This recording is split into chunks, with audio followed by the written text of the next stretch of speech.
지으신 날 찬양하도록 하겠습니다.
기뻐하며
시작하시겠습니다.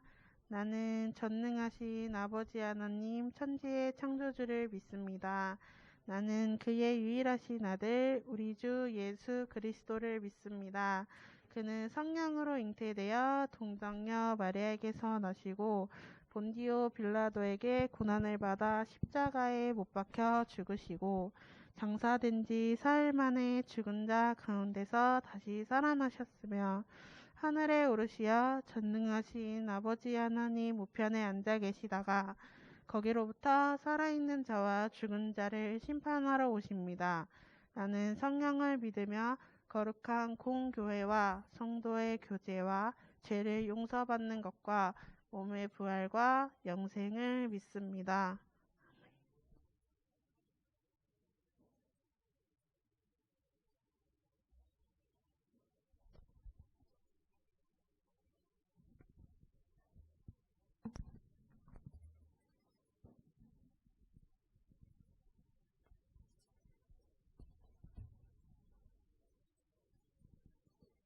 사랑의 하나님, 오늘도 거룩한 주일 예배자로 서게 하시고 찬양 예배로 하나님께 영광 드리게 하심을 감사를 드립니다. 모든 것이 풍족한 이 계절 하나님을 향한 우리들의 마음도 풍성하게 기도드립니다.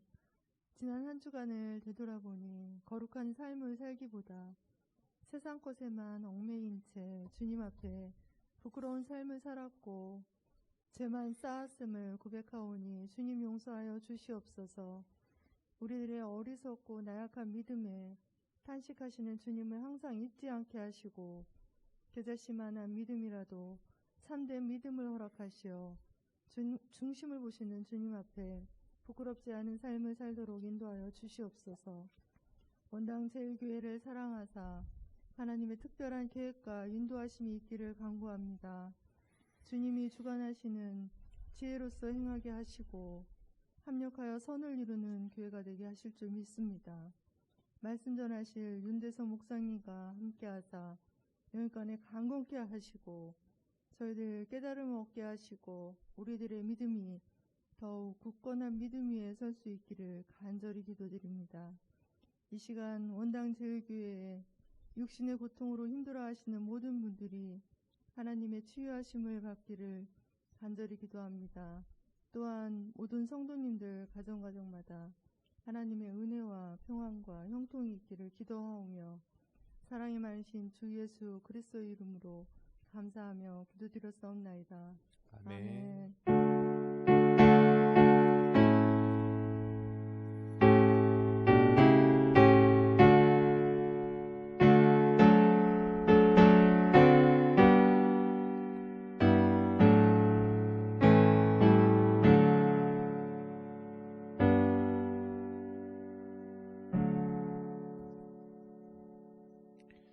네, 오늘 함께 보실 하나님 말씀 사도행전 20장 17절에서 35절까지 말씀입니다.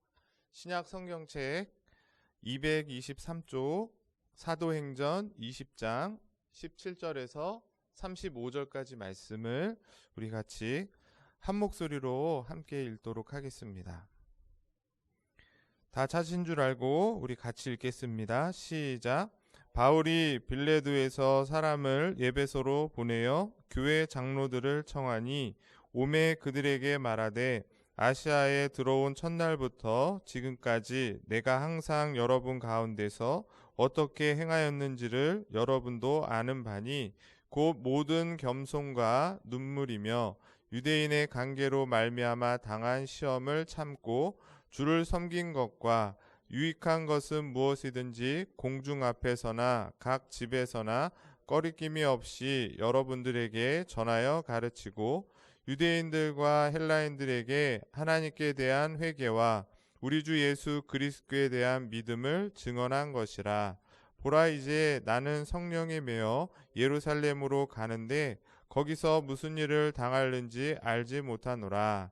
오직 성령이 각 성에서 내게 증언하여 결박과 환난이 나를 기다린다 하시나 내가 달려갈 길과 주 예수께 받은 사명 곧 하나님의 은혜의 복음을 증언하는 일을 마치려 하면은 나의 생명조차 조금도 귀한 것으로 여기지 아니하노라.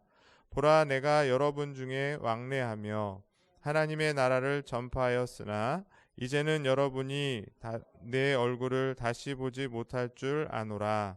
그러므로 오늘 여러분에게 증언하거니와 모든 사람의 피에 대하여 내가 깨끗하니 이는 내가 꺼리끼지 않고 하나님의 뜻을 다 여러분에게 전하였음이라. 여러분은 자기를 위하여 또는 온 양떼를 위하여 삼가라.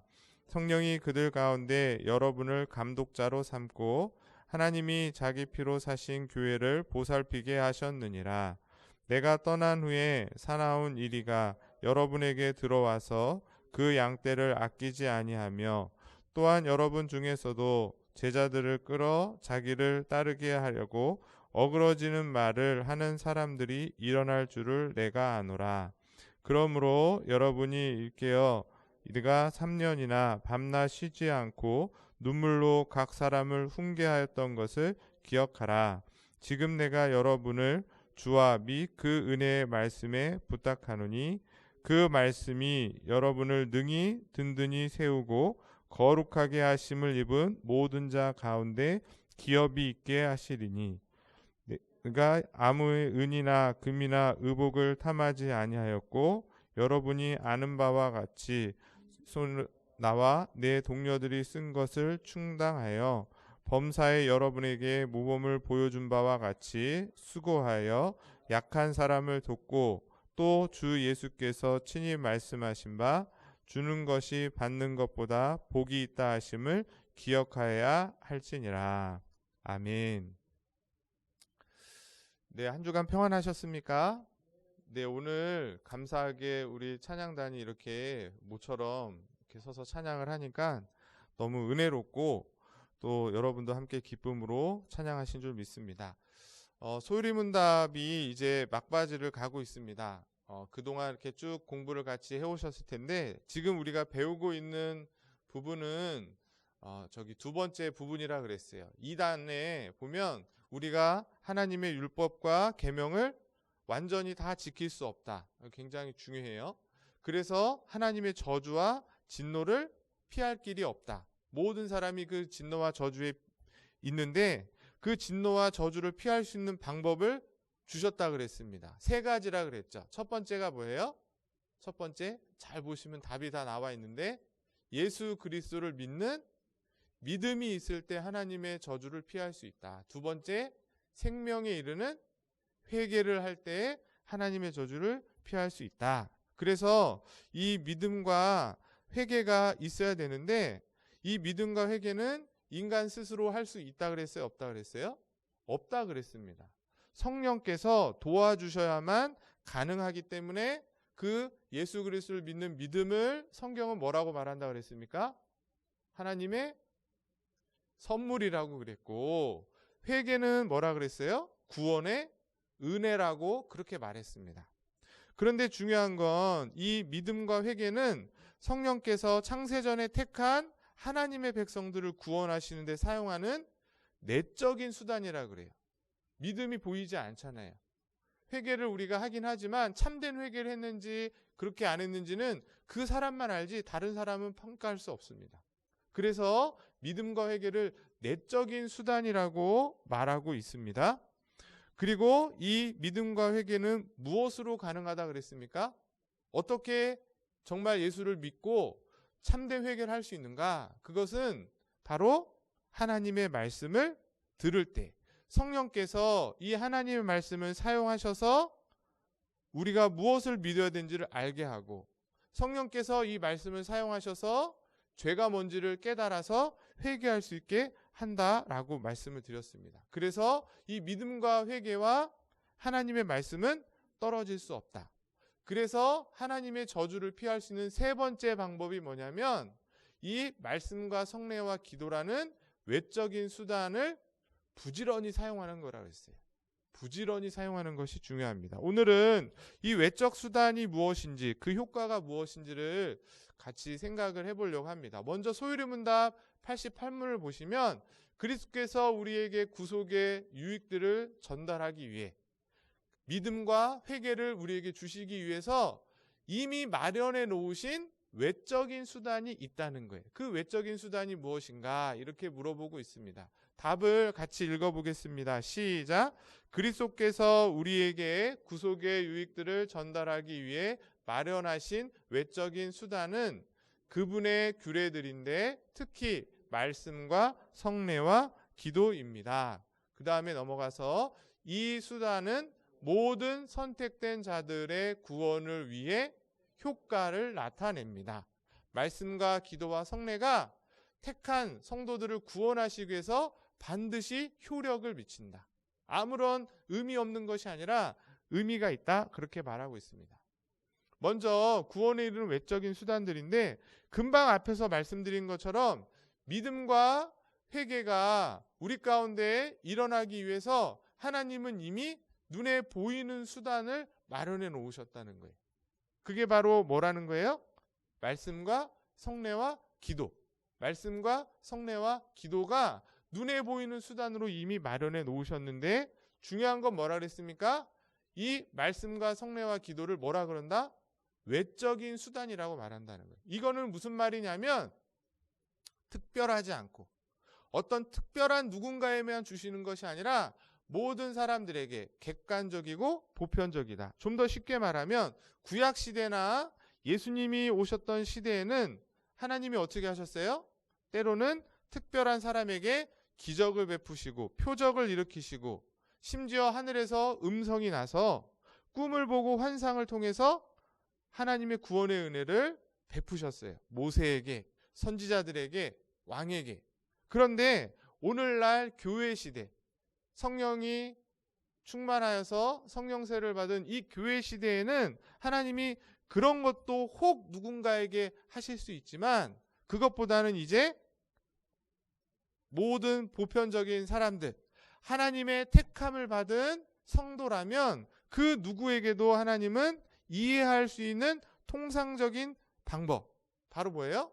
말씀과 성례와 기도를 통해서 우리를 구원하시는데 어떻다? 충분하다는 거예요. 성경은 그렇게 우리에게 말씀하고 있습니다. 하나님이 우리를 구원하시기 위해서 이미 창세전에 정하셨고 그리고 구원하시기 위한 방법도 이미 정하신 거예요. 그 구원하시기 위한 방법이 뭐예요? 말씀과 기도와 성례라는 거예요. 이것을 부지런히 은혜 가운데 믿음 가운데 행하시면 다 구원을 받을 수 있다라는 것입니다. 그런 의미에서 객관적이고 보편적인 무슨 수단이다? 외적인 수단이라고 말하고 있는 것입니다. 이게 왜 중요해요? 이렇게 외적인 수단으로 말씀과 기도와 성례를 주셨기 때문에 저와 여러분들이 오늘 교회를 나오시는 거예요.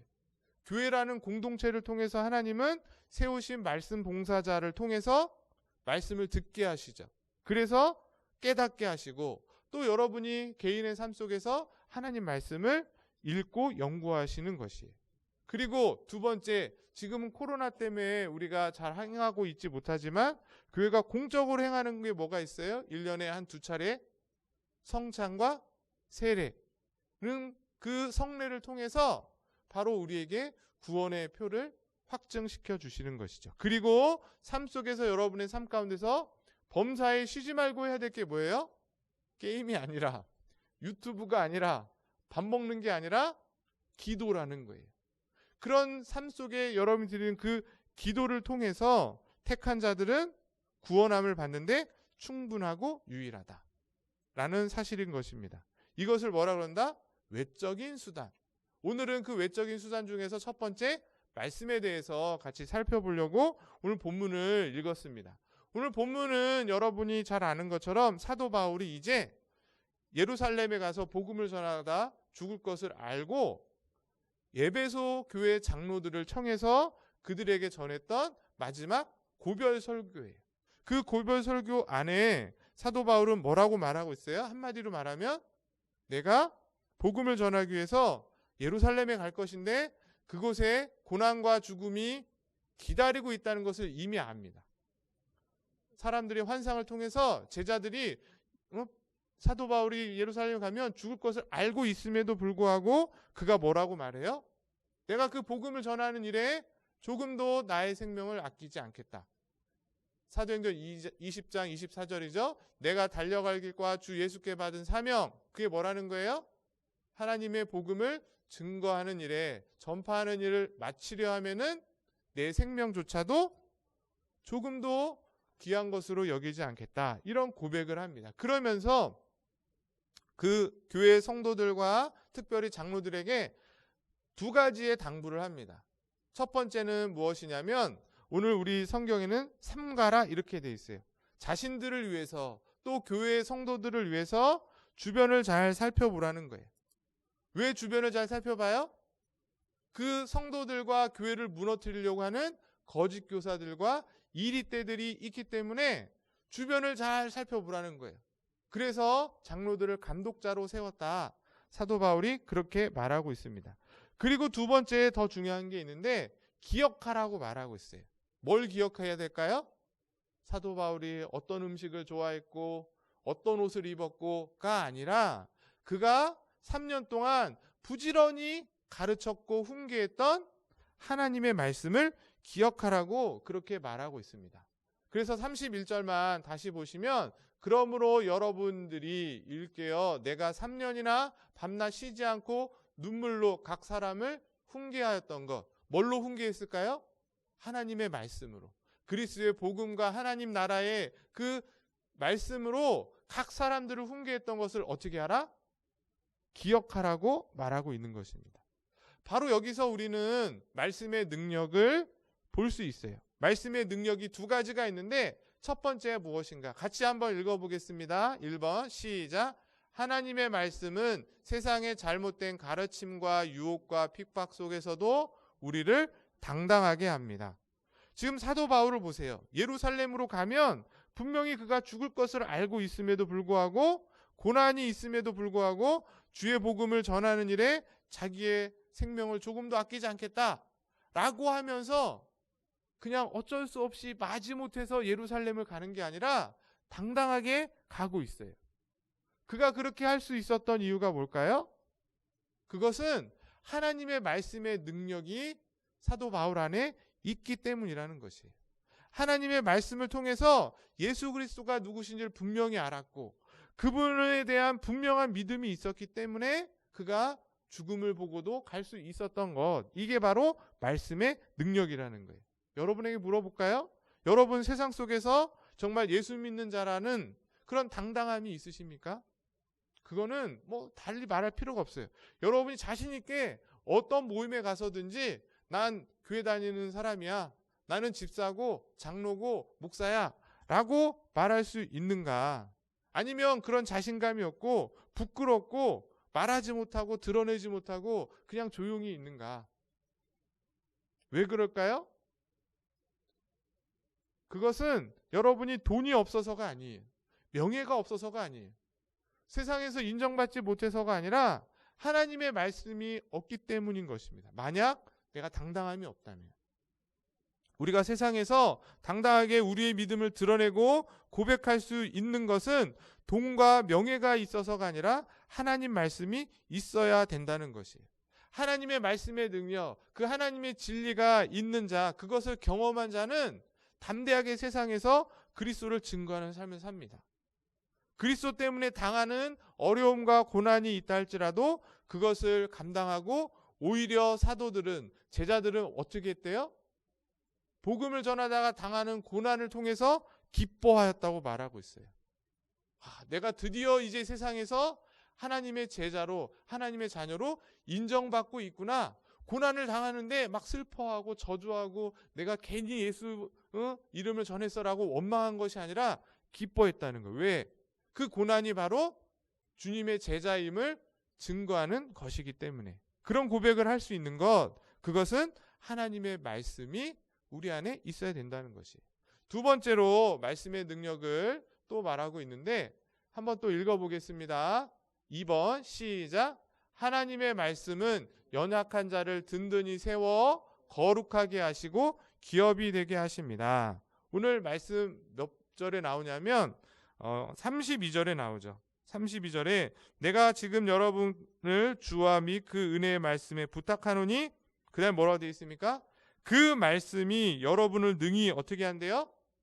든든히 세우고, 그래서 어떻게 한대요? 거룩하게 하심을 있게 한다는 거예요. 그리고 마지막 세 번째로 뭐가 되게 하신다?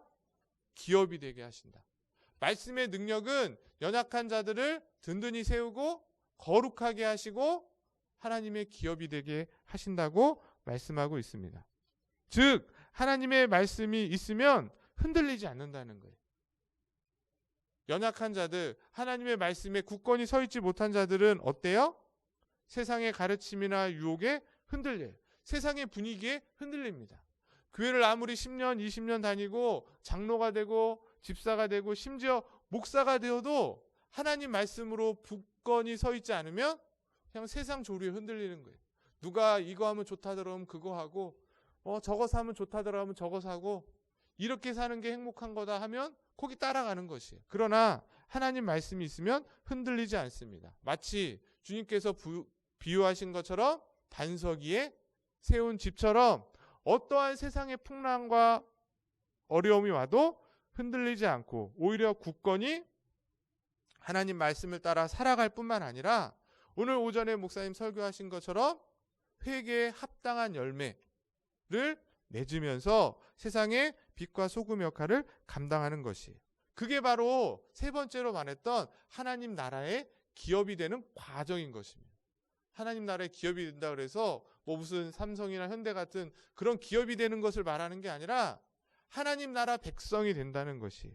성령의 열매를 맺으면서 하나님의 성품을 닮아가면서 하나님 나라에 들어가기 부족함이 없는 자가 된다는 것을 말하고 있는 것입니다. 어떤 자가? 하나님의 말씀의 능력이 있는 자. 그 하나님의 말씀의 능력을 경험한 자가 그의 삶과 그의 인격 속에서 그런 모습을 나타내는 능력 있는 성도의 모습이 되는 줄 믿습니다. 바라기는 우리 원당제일교회 성도님들과 또 특별히 우리 청년들이 이 하나님의 말씀으로 첫 번째 세상에서 당당하게 살아갈 수 있고 그래서 하나님의 기업이 되시는 귀한 은혜가 있기를 주님의 이름으로 간절히 축복합니다. 그러면 이제 소율이 문답을 통해서 이 말씀이 어떻게 우리를 구원에 받게 하고 그 말씀의 능력이 어떻게 우리에게 전달되는지를 살펴볼 텐데 소율이 문답은 이제 그렇게 이어서 말하는 거예요. 외적인 수단은 말씀과 기도와 성례인데 하나님의 말씀, 그 첫 번째 하나님의 말씀이 어떻게 우리를 구원함을 받는데 유효하게 효과 있게 할 수 있는가 아주 친절하게 설명해주고 있습니다. 자, 한번 길지만 같이 읽어보겠습니다. 시작. 하나님의 성령이 하나님의 말씀을 듣는 것과 특별히 설교를 유효한 수단으로 사용하셔서 죄인들을 책망에 회심시키며 또 그들을 거룩함과 위로로 세워 믿음으로 말미암아 구원에 이르게 하십니다. 저 빨간색으로 한 게 굉장히 다 중요해요. 첫 번째로 맨 앞에 보면 누가 하시는 일이래요? 성령님이 하시는 거예요. 우리를 말씀을 통해 구원하시는데 성령님께서 사용하시는 게 말씀이라는 거예요. 근데 그 말씀을 우리가 첫 번째 어떻게 된다? 읽는 것이에요. 내가 스스로 읽고 그 다음 두 번째는 뭐예요? 설교, 말씀을 듣는 것이 수단인 거예요. 그것을 사용하면 그렇게 말씀을 읽고 설교를 듣게 되면 어떻게 된다는 거예요? 죄인들이 내가 죄인이구나 깨닫게 돼서 우리가 지난 시간에 배웠던 회심이 되는 거예요. 생명에 이르는 회개를 하게 되고 거룩해지고 위로로 세워지는데 그 다음 빨간색이 중요해요. 무엇으로? 믿음으로 말미암아 구원에 이른다. 그냥 설교를 들으면 다 되는 것이 아니라 그 설교를 어떻게 들어야 된다는 거예요? 믿음으로 들으셔야 된다는 거예요. 자, 이 내용을 우리가 좀 시간이 좀 지나지만 간략하게 설명을 해보겠습니다. 첫 번째, 말씀에 대한 우리의 자세. 말씀을 어떻게 해야 되는가? 하나님의 말씀이 구원의 능력이다. 그렇게 말씀드렸는데 그걸 아무리 제가 얘기해도 여러분이 그 말씀을 읽지 않으면 소용이 없는 것이죠. 그래서 우리는 첫 번째 하나님의 말씀을 읽어야 되는 거예요. 신명기 17장 19절에 평생에 자기 옆에 두고 읽으라고 말하고 있어요. 뭐를? 유튜브를?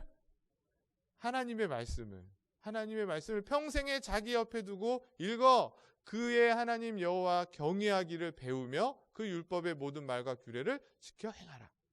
평생에 여러분 옆에 두어야 될 것은 핸드폰이 아니고 하나님의 말씀이라고 하고 있어요. 그것을 읽어야 된다는 거예요. 그리고 두 번째는 뭐예요? 그 하나님의 말씀이 전파되는 것을 어떻게 해야 된다? 들으셔야 되는 거예요.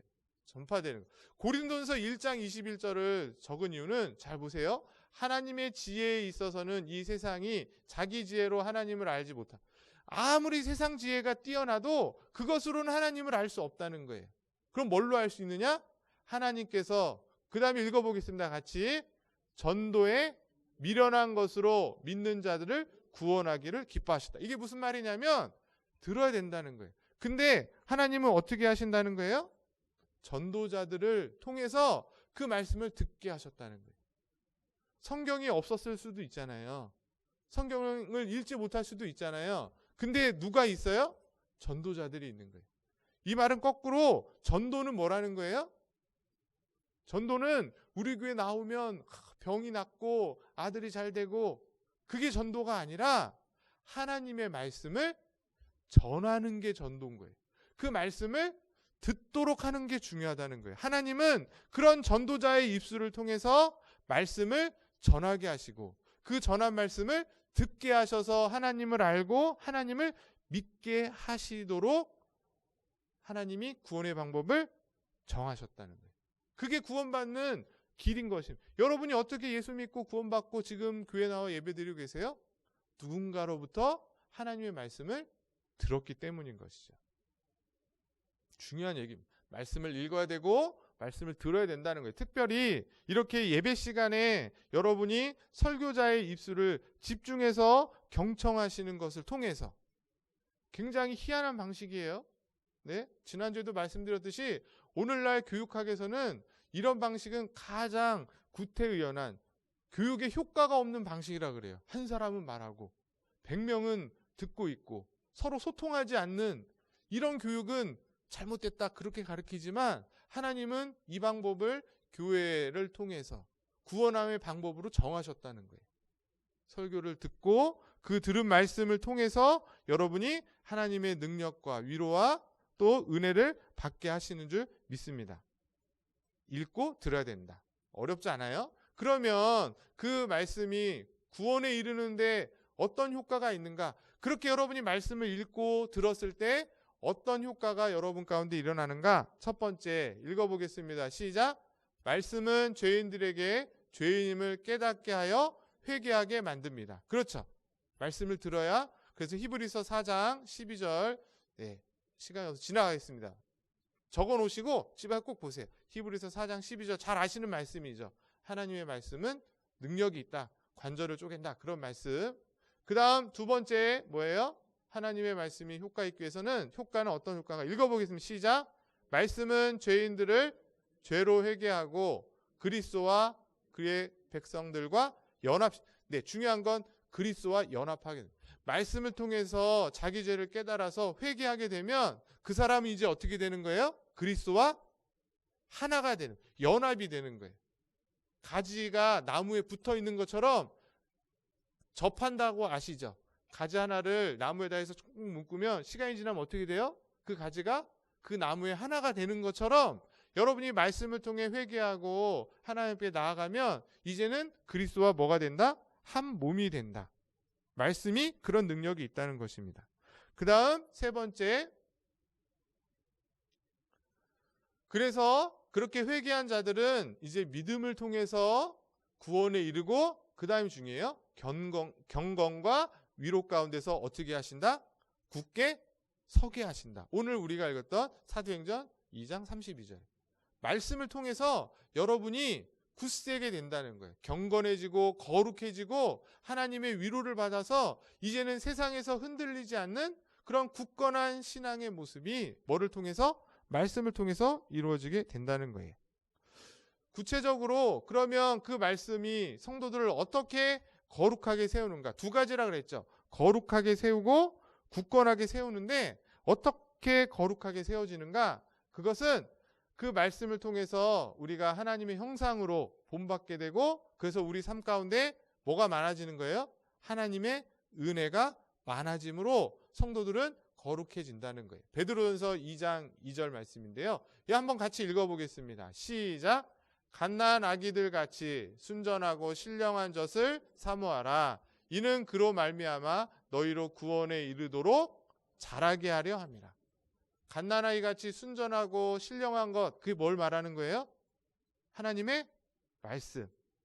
하나님의 말씀은 선택받은 자에게는 너무 신령한, 너무 맛있는 달고 오묘한 말씀이 돼야 되는 겁니다. 막 듣기 싫고 지겹고 막 이런 것이 아니라. 그래서 신령한 젖으로 먹었을 때 어떻게 된대요? 구원함에 이를 뿐만 아니라 우리를 자라게 한다는 거예요. 어린아이가 잘 자라려면 엄마의 젖을 먹고 밥을 먹어야 되는 것처럼 말씀이 그렇게 우리를 거룩하게 한다는 것이죠. 그리고 두 번째는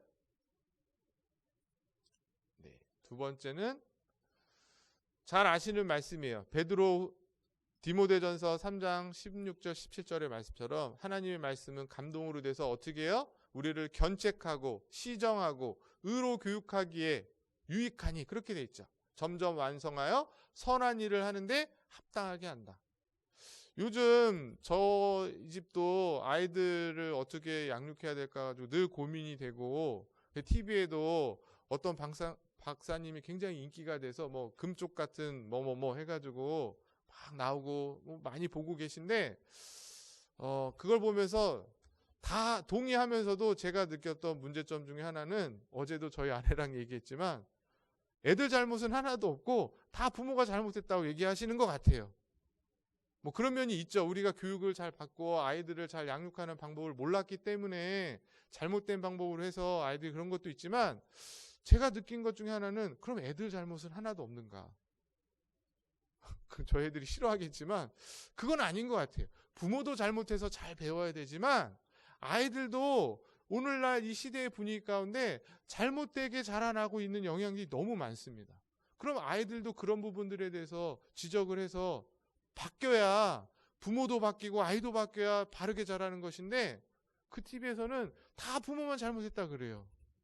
뭐 부모가 뭐 고압적이고 반말을 쓰고 명령 쪼고 막 그런 얘기만 하는데, 아이들도 의인이 아닙니다. 우리 아이들은 귀엽고 사랑스럽지만 뭐예요? 하나님 알지 못하면 죄인이에요. 죄인. 얼마나 악한지 모릅니다. 얼마나 영악한지 키워보시니까 아시잖아요.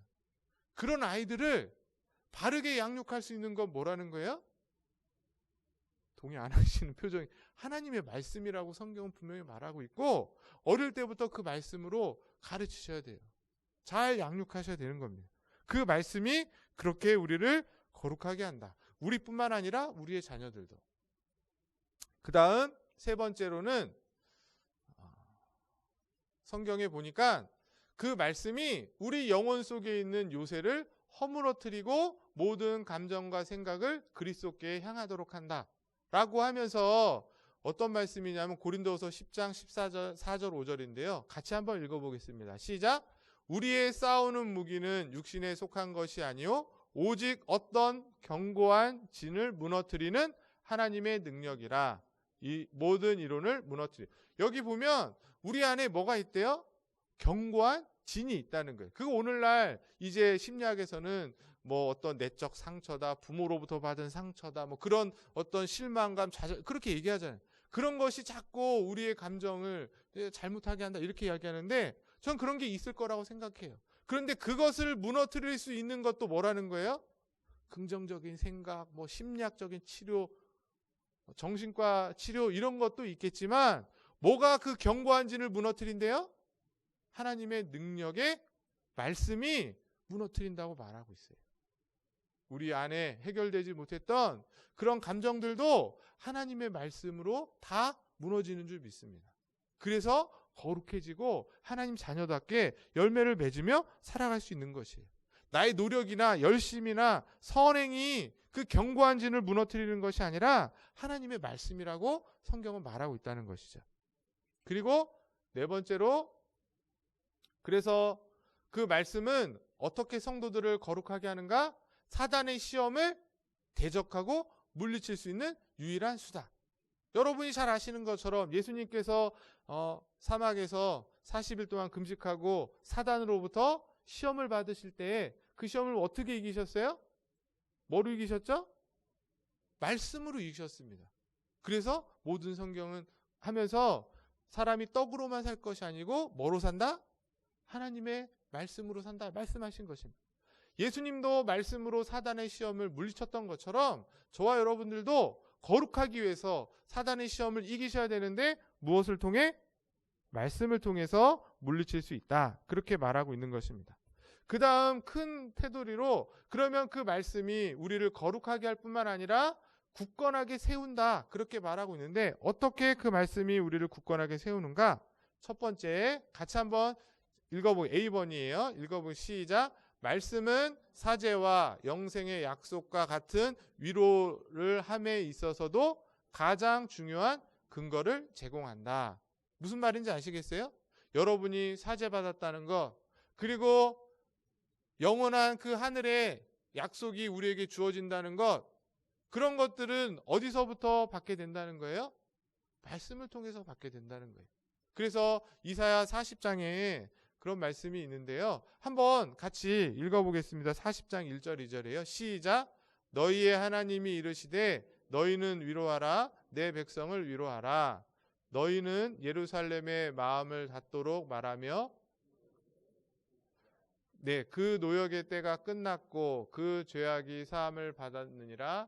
그의 모든 죄로 말미암아 하나님의 손에서 벌을 배나 받으리라 할지니라 하시니라. 이게 이사야에게 하나님이 지금 말씀하고 계신 거예요. 이사야에게. 근데 이사야에게 하나님이 뭐라 그래요? 백성들을 위로하라고 말하고 있어요. 근데 뭘로 위로하라는 겁니까? 하나님의 말씀으로. 위로하면 어떻게 된대요? 그들의 마음에 닿아서 그것을 들었을 때 그들이 갖고 있었던 그런 노역이 끝나고 죄악에서부터 풀려나게 될 것이라고 말씀하고 있어요. 여러분의 삶 가운데 해결되지 못하는 그런 마음들, 그런 죄악들, 그리고 그것을 해결받아서 영원한 생명을 얻게 된다는 것들 다 어떻게 얻어집니까? 하나님의 말씀을 들으셨을 때, 그 말씀을 통해 깨달았을 때 우리가 죄사함을 받고 영생을 약속받게 되는 줄 믿습니다. 그리고 두 번째로 말씀은 영혼에게 가장 감미롭고 이루 형용할 수 없는 성령의 기쁨을 제공한다. 맞습니까? 여러분들은 어떠세요? 언제 가장 기쁘시고 언제 가장 행복하십니까? 진짜로 실제로 여러분 삶 가운데 가식적으로 말하지 마시고 자녀들이 잘 되고 우리 권사님들은 용돈도 주고 또 내가 바라던 어떤 것들이 이루어지고 그런 것도 정말 기쁘고 즐거운 일이겠죠. 그런 것에 우리는 전혀 안 기뻐. 그러지 않습니다. 기쁩니다. 너무너무 기쁘죠. 그런데 그것보다 훨씬 더 기쁜 일이 있어야 된다는 거예요. 그것보다도 비교할 수 없는 기쁨을 맛보는 곳이 있어야 되는데 그게 바로 뭐라는 거예요? 우리의 영혼 가운데. 일주일 동안 세상 속에서 치열하게 믿음 지켜 살려고 하니까 얼마나 힘들어요. 육체도 힘들고 영혼도 힘들고. 그런데 그런 영혼을 가지고 나와서 예배당에서 설교자를 통해 증거되는 그 말씀을 탁 들었을 때 성령이 주시는 그 기쁨을 여러분이 매주 맛보셔야 된다는 거예요. 그게 성도의 삶인 겁니다. 그런 게 없다면 여러분 한번 스스로 자신의 신앙생활을 점검해 보셔야 돼요. 그런 기쁨을 맛본 자가 세상이 주는 기쁨으로 흔들리지 않는 것이에요. 이거 하면 즐겁대, 저거 하면 즐겁대, 술도 마시고, 젊은 사람들은 이제 마약도 하고, 술로는 채워지지 않으니까 그러는 거예요. 그런 것과는 비교할 수 없는 말씀이 주시는 그 영혼의 그 갈급함을 해결하는 그 기쁨이 있을 때 세상을 넉넉하게 이길 수 있다는 것입니다. 바라는 것은 이 기쁨이 저와 여러분 가운데 회복되실 수 있기를 간절히 소망합니다. 분명히 있으셨어요. 맞죠? 언젠가부터 없어진지 모르겠지만 예수 처음 믿을 때 신앙생활하면서 하나님 알아가고 그럴 때 뭐가 제일 그리우셨어요? 교회 오는 게 제일 좋은 거예요. 왜? 교회 가면 뭐 잘생긴 목사를 만나기 때문에? 아니잖아요. 공허했고 정말 삶의 갈 길을 찾지 못할 때 그 주옥 같은 하나님 말씀이 들려짐으로 그 길을 보고 그 광명을 봤을 때 그 기쁨 때문 아니었습니까? 여러분 그 기쁨을 회복하셔야 돼요. 자, 마지막. 그러면 이 말씀 자체가 이러한 능력이 있어서 우리를 거룩하게 하고 굳건하게 하는데 5번이 제일 중요합니다. 그 말씀 자체로 능력이 있어 구원에 이르도록 적용하는가? 그렇습니까? 안 그렇습니까? 안 그렇다는 거예요. 이게 중요합니다. 자, 읽어보겠습니다. 시작. 그렇지 않다. 하나님의 성령의 역사와 말씀의 역사에 의해서다. 이게 무슨 말이냐면 쉽게 말해서 성경 구절 그 자체가 능력이 돼서 마치 그게 부적처럼 병을 낫게 하고 마귀를 물러가게 하고 시험 공부도 안 했는데 막 정답이 삭삭삭 보이는 그런 능력이 있습니까? 말씀 자체가? 성경 구절 자체가? 그랬으면 다 갖고 다니셔야죠. 수능 볼 때 수능 그 마킹하는 사인펜에다가 뭘 쓰셔야 된다고요? 내게 능력 주신 자 안에서 모든 것을 할 수 있다. 그거 딱 새겨가지고 그 펜으로 시험 보면은 만점인 거잖아요. 그렇지 않다는 거예요. 말씀은 마치 그렇게 점괘를 보는 것처럼 부적처럼 능력이 있는 것이 아니라 성령께서 사용하실 때인 거예요. 성령께서 우리를 구원하시고 우리에게 위로를 주시는데 뭐를 사용하신다는 거예요? 말씀을 사용하셔서. 그래서 그 말씀을 성령께서 우리에게 들려주실 때 우리가 하나님이 믿어지고 위로를 받게 되고 죄사함을 받게 된다는 거예요. 이해되십니까? 그리고 두 번째로 그 말씀을 우리가 어떻게 해야 된다는 거예요? 뭘로 받아야 된다? 믿음으로 받아들이셔야 된다는 거예요. 그래야 구원에 이르지. 오늘 목사님도 설교하신 것처럼 오늘 저 목사가 얼마나 설교를 잘하나 한번 보자. 그런 자세로 말씀을 들으면 절대 말씀이 우리에게 구원의 능력이 되지 않습니다. 그 말씀을 뭘로 여기셔야 돼요? 목사의 말이 아니라 살아계신 하나님의 말씀으로 여기시면서 들으셔야 구원의 능력이 된다는 거예요. 자, 이 말씀은 중요하니까 같이 읽어보겠습니다. 로마서 1장 16절입니다. 시작. 내가 복음을 부끄러워하지 아니하노니 이 복음은 모든 믿는 자에게 구원을 주시는 하나님의 능력이 됨이라. 먼저는 유대인에게요 그리고 헬라인에게로라. 구원의 능력이 뭐래요? 하나님의 말씀이라. 하나님의 말씀이 구원의 능력인데 그 하나님의 말씀을 뭐를 통해서?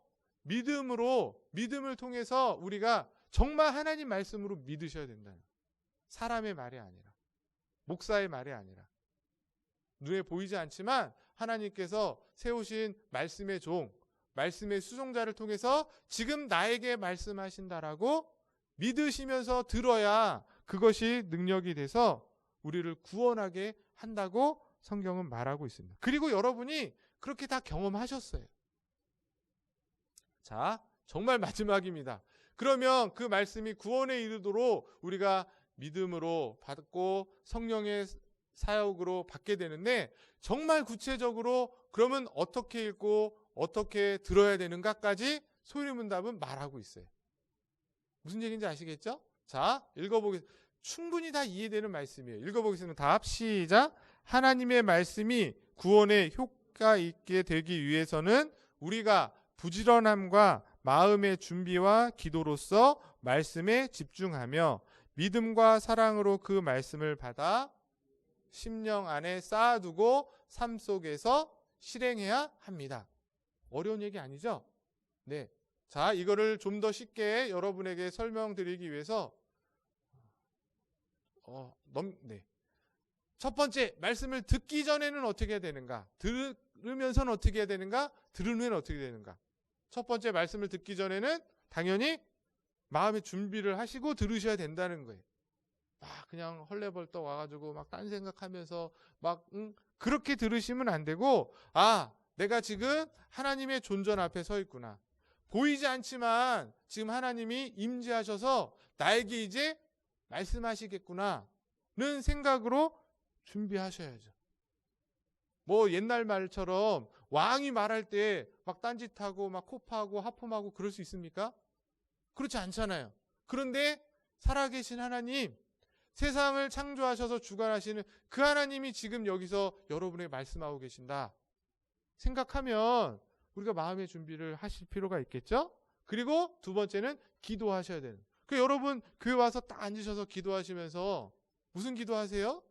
그냥 한 주간 동안 지은 죄도 회개하지만 오늘 예배를 통해서 들려질 그 말씀을 위해서 기도하지 않습니까? 오늘 권사님이 기도해 주신 것처럼, 오늘 장로님이 기도하신 것처럼 말씀의 종을 통해서 하나님 말씀이 잘 주의 종들을 위해서 기도해 주셔야 된다는 거예요. 그리고 그 말씀을 듣는 자신을 위해서도 그 말씀을 정말 달고 오는 말씀으로 받게 해달라고 그런 마음의 준비와 기도가 있어야 된다는 거예요. 말씀 듣기 전에. 그 다음 말씀을 들을 때에는 어떻게 해야 될까요? 주의력을 가지고 부지런히 귀를 기울여서 들으셔야 돼요. 딴짓할 수가 없는 것입니다. 졸 수가 없는 것이에요. 네? 뭐 더 얘기하면 잔소리가 되니까. 그리고 믿음으로 받으셔야 된다고 그랬죠? 우리는 이 성경을 성서라고 하지 않고 성경이라고 말하고 있고, 좀 더 풀어서 말하면 하나님의 말씀이라고 말하고 있어요. 맞죠? 왜 이 성경이 하나님 말씀입니까? 말 그대로 기록되어서 인간이 기록해서 전해진 책이지만 하나님이 지금도 말씀하고 계신다라는 말씀으로 믿기 때문인 것이죠. 그게 기독교와 믿지 않는 자의 차이인 거예요. 믿지 않는 자들도 성경을 봅니다. 근데 그들은 어떻게 봐요? 믿지 못할 하나님 말씀이 아니라 그냥 인간 역사나 이스라엘 역사라고 생각하고 연구하는 거예요. 우리가 훨씬 더 많이 봅니다. 그러나 그들은 구원을 이루지 못하죠. 왜? 성경을 정말 살아계신 하나님의 말씀이라고 믿지 않으니까. 우리는 이 성경이 하나님 말씀이라고 믿으셔야 되는 거예요. 성령의 감동으로 기록되었다고 믿으셔야 되는 거예요. 그 다음 성경에 대한, 말씀에 대한 사랑함이 있어요. 사모함이 있으셔야 된다는 거예요. 그냥 오늘도 그냥 30분 동안 20분 동안 무슨 얘기하는지 이것이 아니라 그 말씀에 대한 사모함이, 진지함과 간절함이 있을 때에 그 말씀이 우리에게 구원의 효력이 있게 된다. 저는 똑같이 전하지만 많은 사람들이 어떤 마음과 어떤 자세와 어떻게 듣느냐에 따라서 달라진다는 거예요. 그리고 마지막 세 번째, 말씀을 듣고 난 후에는 어떻게 해야 될까요? 당연히 그 말씀을 우리 마음 가운데 간직하시고 기억하시고, 오늘 사도 바울이 에베소 교회 장로들에게 말한 것처럼 기억하셔요. 기억이 잘 안 나면 어떻게 해야 되는 거예요? 손을 쓰시기도 하고, 요즘 얼마나 좋습니까? 유튜브로 다 올라가 있으니까 집에 가서 또 들으시고, 그렇게 해서 간직하시고, 더 중요한 건 삶 속에 적용하셔서 순종하고 실천하고 실행하는 삶의 모습이 우리 가운데 있으셔야 된다는, 정말 말씀대로 살아가는 모습이 있을 때에 말씀의 능력의 열매가 여러분 삶에 풍성하게 맺혀지는 것이죠. 한번 해보세요. 그리고 경험해 보셨잖아요. 말씀대로 사니까 정말 하나님이 함께 하시고 역사하시는가 느껴진 적이 많으시잖아요. 정말 말씀대로 사는, 말씀을 듣는 것으로 그치지 않고 실제로 실천하는 자가 참된 복된 자인 줄 믿습니다. 말씀을 마치면 오늘 좀 길게 했는데, 첫 번째 꼭 기억하실 건 뭐예요? 하나님이 우리를 구원하시기 위해서 만들어 놓으신 외적인 수단이 있다. 말씀과 성례와 기도. 그래서 말씀을 오늘 배웠습니다. 그 말씀을 어떻게 된다 그랬어요? 읽어야 되고 들어야 되고, 어떻게 들어야 되는지 쭉 설명했습니다. 한 가지 말씀드리고 싶은 건, 듣긴 듣되 어떻게 들어야 될까요? 바르게 잘 들으셔야 돼요. 오늘날 이 시대는 자기중심적으로 듣는 게 있어요. 똑같은 말을 했는데도 자기가 좋아하는 말만 듣고 그것만 기억합니다. 그래서 지금 우리나라가 난리가 나고 있는 거잖아요. 맞죠? 분명히 이렇게 말한 팩트는 있는데 자기가 좋은 기억으로만 해서 나는 이렇게 들었고 나는 전혀 다른 얘기를 하고 있어요. 똑같습니다. 성경도 설교자가 설교를 해도 여러분이 바르게 잘 들으셔야 되는데, 바르게 잘 듣기 위해서는 여러분의 생각과 가치관과 성경을 보는 안목이 바르게 되셔야 되는 거예요. 그게 바로 바른 신학이고 바른 교리로 들으셔야 돼요. 여호와 증인들도 성경을 봅니다. 우리가 더 많이 봐요. 근데 그들은 구원에 이르지 못하는 이유는 뭐예요? 그들의 교리가 틀렸기 때문에 그래요.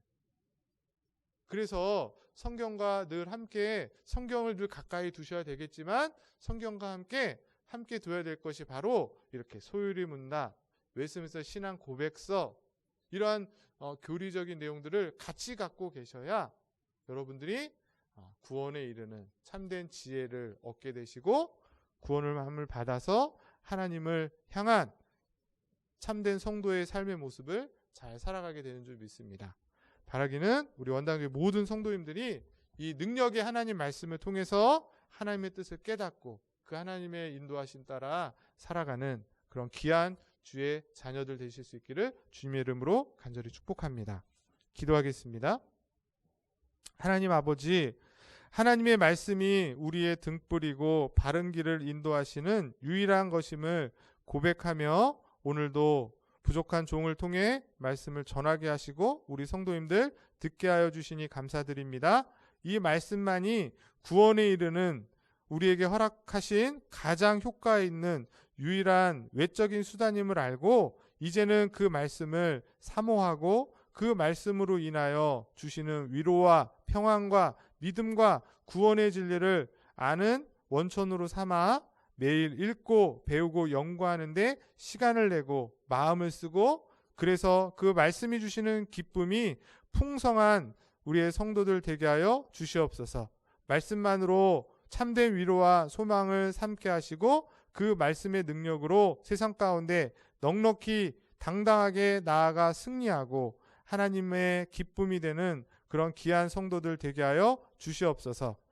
세상 속에서 하나님의 진리를 올바르게 전하고 그 말씀대로 실제로 살아감으로 인하여 하나님의 영광의 도구들이 다 되게 하여 주시옵소서. 믿고 감사드리며 존귀하신 예수 그리스도 이름으로 기도드립니다. 아멘. 나의 모습, 나의 소유 찬양하시면서 봉헌하시겠습니다.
하나님 감사합니다. 오늘도 능력의 말씀 듣게 하여 주시고 마음속에 새겨 그 말씀 가지고 세상 가운데 나아가게 하시니 감사합니다. 말씀의 능력으로 살고 말씀이 주시는 기쁨으로 살아가게 하여 주시옵소서.